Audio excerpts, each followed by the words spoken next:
Hello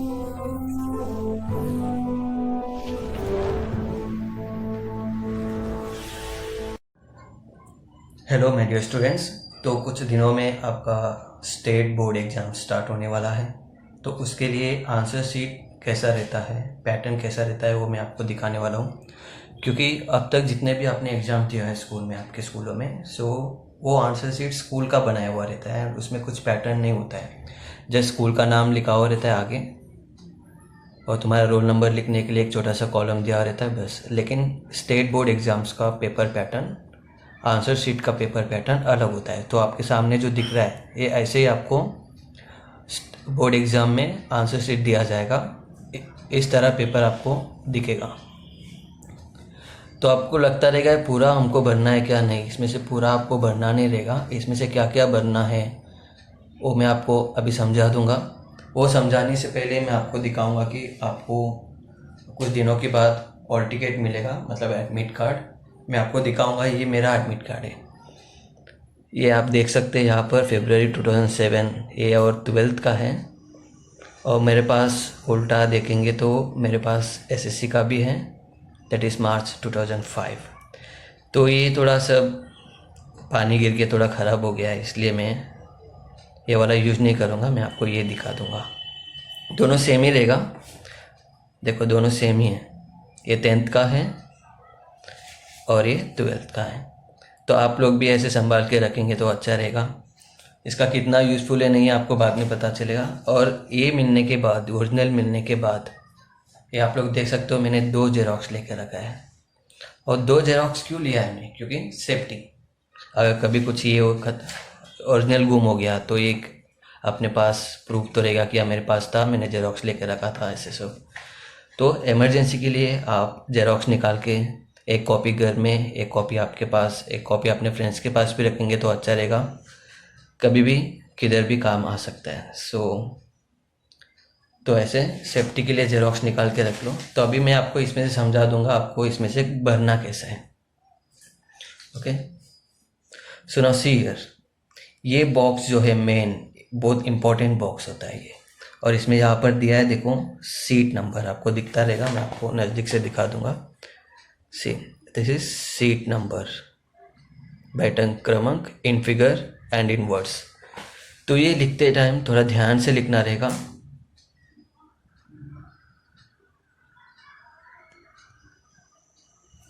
चलो start करते हैं अभी। यहाँ पर मेरा हॉल टिकट में ऐसा रखा, और मेरा सीट नंबर देखो यहाँ पर M033858। तो यहीं पर मैं लिख दूंगा M033858।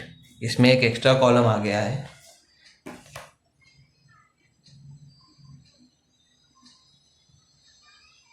तो ओके, ऐसा नहीं रहेगा, एक एक्स्ट्रा कॉलम नहीं रहेगा। ये हमने मार्केट से ख़रीदा है, आपको बाहर स्टोर में मिलता है, बुक स्टोर में आपको मिल जाएगा, आप खरीद सकते हो। लेकिन ये बोर्ड का एग्जैक्ट ऐसा नहीं रहेगा, इधर महाराष्ट्र स्टेट बोर्ड ऐसे सब लिखा हुआ रहता है।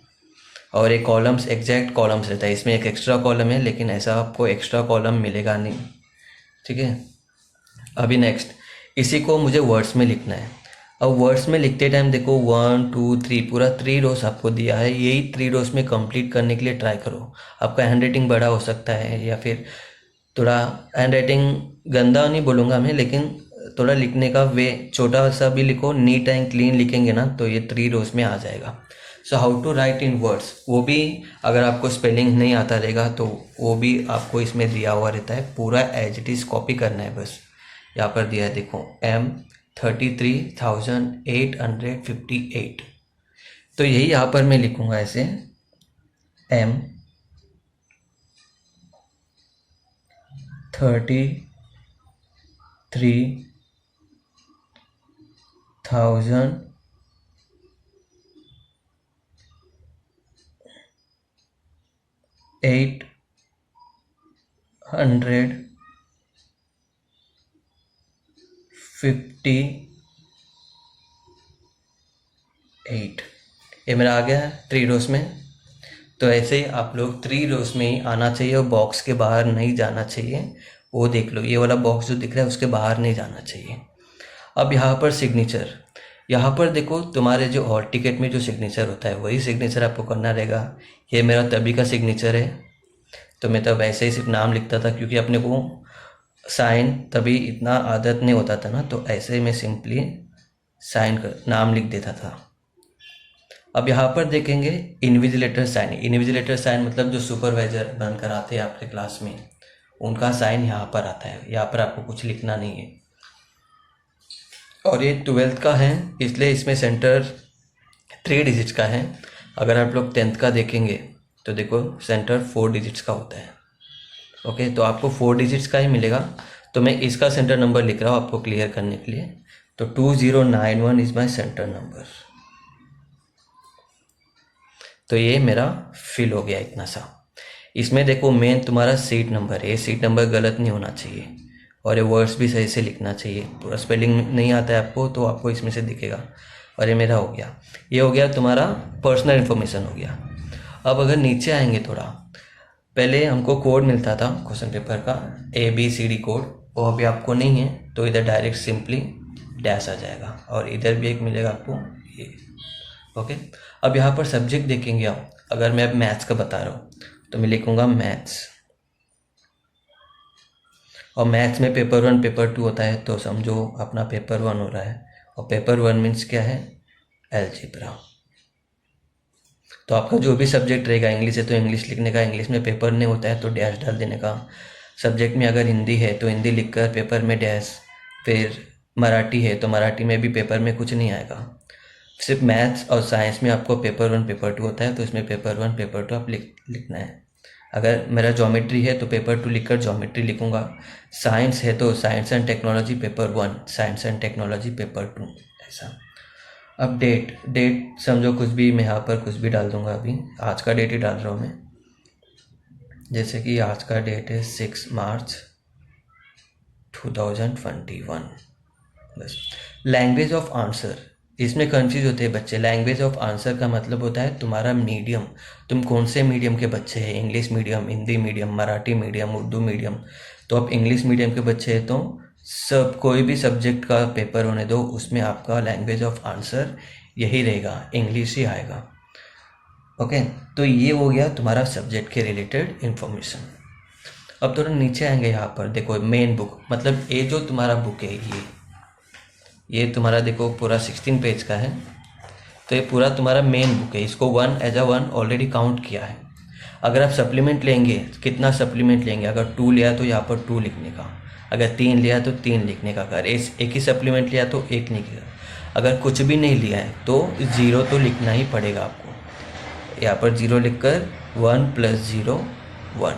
अगर 2 लिए देंगे, 2 सप्लीमेंट्स एक्स्ट्रा लिए देंगे तो 2, 1 + 2 3, ये लिखना कंपलसरी, ये भूलो मत। और ये तो आपका काम नहीं है। अगर आप कुछ मिसबिहेव करेंगे तो आपको रेड पेन से यहाँ पर कुछ साइन करेंगे इन्विजिलेटर, तो उस हिसाब से आपको मार्क्स डिडक्शन का वो आगे वाले देख लेंगे। और यहाँ पर देखो एग्जामिनर, मॉडरेटर, चीफ मॉडरेटर, इससे आपको पता चलना चाहिए कि आपका पेपर कितने लोग चेक करते हैं। और क्वेश्चन नंबर 1 में आपका कितना मार्क्स आया, क्वेश्चन नंबर 2 में आपका कितना मार्क्स आया, 3 में कितना आया, 4 में आया। ऐसा होने के बाद यहाँ पर टोटल लिखते हैं। ये एग्जामिनर का काम है। तो मॉडरेटर ये चेक करेगा कि एग्जामिनर ने सही से चेक किया कि नहीं। फिर मॉडरेटर चेक करने के बाद कुछ कम ज़्यादा हुआ तो मॉडरेटर का मार्क्स यहाँ पर आता है। फिर मॉडरेटर चेक करने के बाद चीफ मॉडरेटर भी पेपर चेक करेगा। फिर ये भी चेक करने के बाद इसमें अगर कुछ कम ज़्यादा हुआ तो यहाँ पर चीफ मॉडरेटर लिखते हैं। अभी आप लोग का डाउट रहेगा कि इतना सब लिखने में से हमारा कितना टाइम जाएगा। ये आपको 15 मिनट पहले ही पेपर दिया जाता है। और सबसे ज़्यादा मेन इम्पॉर्टेंट थिंग 2 चीज़ें इसमें, ये सब होने के बाद ये होलोक्राफ्ट, ये मेरे पास पुराना पड़ा हुआ था। ओके, दिस एकदम पुराना है। और ये मेरे पास बारकोड तो रहेगा नहीं, इसलिए मैंने ऐसा बना दिया आपको समझाने के लिए। तो पहले ये चिपकाएगा या फिर ये चिपकाएगा, ये अपने को पता कैसा चलेगा? सबसे पहले आपको ये चिपकाना पड़ेगा। ये तो इन्विजिलेटर का ही काम है, लेकिन फिर भी आपको थोड़ा नॉलेज रहेगा तो आपके लिए अच्छा है। यहाँ पर देखो, यहाँ पर मैंने क्या लिखा है, सीट नंबर। तो सीट नंबर ये दोनों मैच होना चाहिए। ये बोर्ड की तरफ से आता है। तो बोर्ड की तरफ से जो बार कोड आने वाला है उसमें सीट नंबर आपका रहना चाहिए, और स्टिकर नंबर जो है आपको साइन करने के लिए आपका इन्विजिलेटर एक फॉर्म देते हैं साइन करने के लिए, वो साइन में आपका सीट नंबर और स्टिकर नंबर दोनों होता है। तो दोनों सेम है कि नहीं एक बार चेक करके साइन करना रहता है आपको। फिर ये इन्विजिलेटर क्या करता है, इसको स्टिक करता है। तो एक्चुअली ये स्टिकर है, ओके। तो मेरे पास स्टिकर नहीं है, ये बस मैंने ऐसे ही पेपर से बनाया हुआ है, ओके। तो आपको दिखा देता हूँ इसको एक्चुअली कैसे स्टिक करते हैं।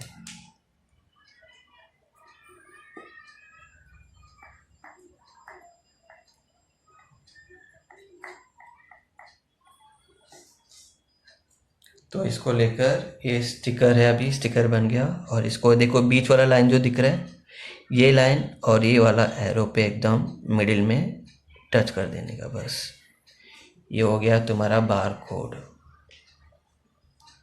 चिपका के हो गया। और ऐसे ये बार कोड एक ही रहता है, ये बार कोड एक ही रहता है, लेकिन ये होलोग्राफ जो है, देखो यहाँ पर है होलोग्राफ स्टिकर। ये वाला स्टिकर आप जितने भी सप्लीमेंट लेंगे उतने बार आपको ये ऐसा भरना पड़ता है, और होलोग्राफ भी चिपकाना पड़ता है। और होलोग्राफ चिपकाने से पहले ये देख लो यहाँ पर इन्विजिलेटर ने साइन किया है या नहीं, ओके। कभी भूल जाते हैं इन्विजिलेटर, तो आपको याद दिलाना आपका काम है। तो ऐसे समझो यहाँ पर ऐसा इन्विजिलेटर ने साइन किया है, तो साइन होने के बाद ये स्टिकर निकाल कर इन्विजिलेटर चिपका देते हैं ऐसा, तो पूरा कवर हो जाता है। अभी इसमें देखो क्या क्या कवर हो गया आपका सीट नंबर, आपका सेंटर नंबर, दोनों भी हेड हो गया, मतलब इसमें किसी को कुछ दिखेगा नहीं। अब ये किसी अगर पेपर कहीं मिसप्लेस हो गया तो किसी को समझ में आएगा नहीं कहाँ का पेपर है। तो कैसे समझ में आएगा अगर कुछ मिसप्लेस हुआ तो? यहाँ पर मैंने लिखा है सैंपल, ये सैंपल के बदले में एक बार कोड होता है, ओके। बार कोड आपको अभी मैं कैसे दिखाऊँ, बार कोड मेरे पास अभी नहीं है। आपको बार कोड तो समझ में आता रहेगा, ऐसे लाइन लाइन दिखता है, ऐसा बार कोड होता है। वो बार कोड से समझ में आ जाएगा कि ये पेपर के इसमें कौन सा सीट नंबर है और ये कौन सा सेंटर का है। So this is a way to fill up your answer sheet first page. फिर बाद में आपको अंदर जो भी लिखना है, जैसा लिखना है वो तो आपको पता ही है। मार्जिन ड्रॉ करना है तो ड्रॉ कर सकते हो, एकदम neat and clean paper present करो। यहाँ पर क्वेश्चन नंबर लिखो, क्वेश्चन नंबर 1 का सेकेंड का आंसर मुझे आता है तो मैं ऐसे लिखूँगा। ये ऊपर आपको कुछ नहीं करना है, ओके। ये ऊपर का एग्जामिनर और मॉडरेटर का काम है, आपको कुछ नहीं करना है। यहाँ पर आपका मार्क्स आने वाला है, आपको बस नीचे ही पूरा जो भी लिखना है वो लिख सकते हैं, ओके।